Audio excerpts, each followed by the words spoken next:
Guys, welcome back to another video. Today we'll be going over my trade on BNTX. Today is December 15th and it's a Monday.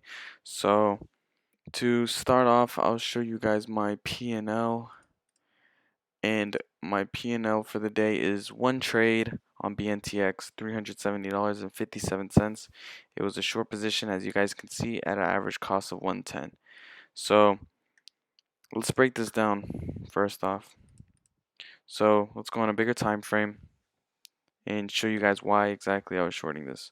So as you guys can see, BNTX has been in a huge run up um, over the past year. As you guys can see, it tends to have a huge push up to the upside, pulls back, consolidates, does like this wedge, and then goes back up again. It had a huge run up, down, consolidation, push up, consolidation, push up, consolidation, push up, as you guys can see. But now what has been happening here is we had a gap down the other day. Now we can see this in a smaller time frame to show you guys what I'm talking about. As you guys can see, we had a gap down, huge selling pressure, just like the other days right here. And now the thing about today was it had a gap up but was holding low pre-market session, and now so that tends to be usually weak. And as you guys can see, this is usually a pullback area, we can say, and then it tends to bounce from here. But as I was saying, it gapped up a little but was holding near lows, so I saw that as a bearish sign. So I'll show you guys what I did. So as you guys can see, this was the huge selling pressure we was talking about.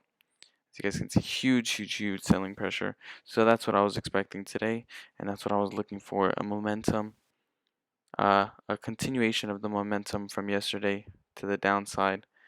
So what was happening here was we had a pre-market support of 110. So I draw my line from here all the way into the ending of the session. I drew this line much before I even started trading. And as you guys can see, we have a resistance level here pre-market. So these are our support, pre-market resistance level. As you guys can see, it had trouble holding above. As you guys can see, it gets rejected, cracks.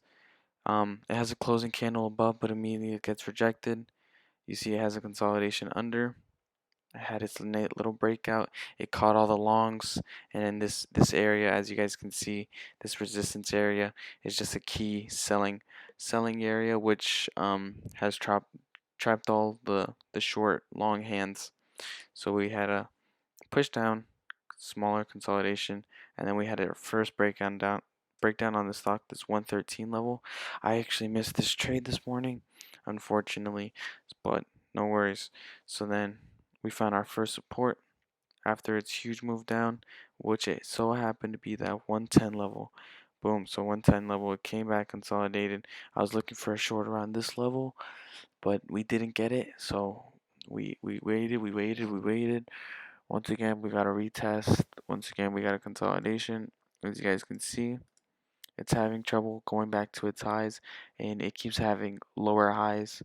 So that means the buyers aren't there, and they're just getting weaker and weaker. So we started to have our first consolidation above this 110 level. So that's when I decided to enter my position at 110 with a stop of 110, 110.10. Now, mind you, I did this as a scalp trade. It was a 1 cent, 1 cent.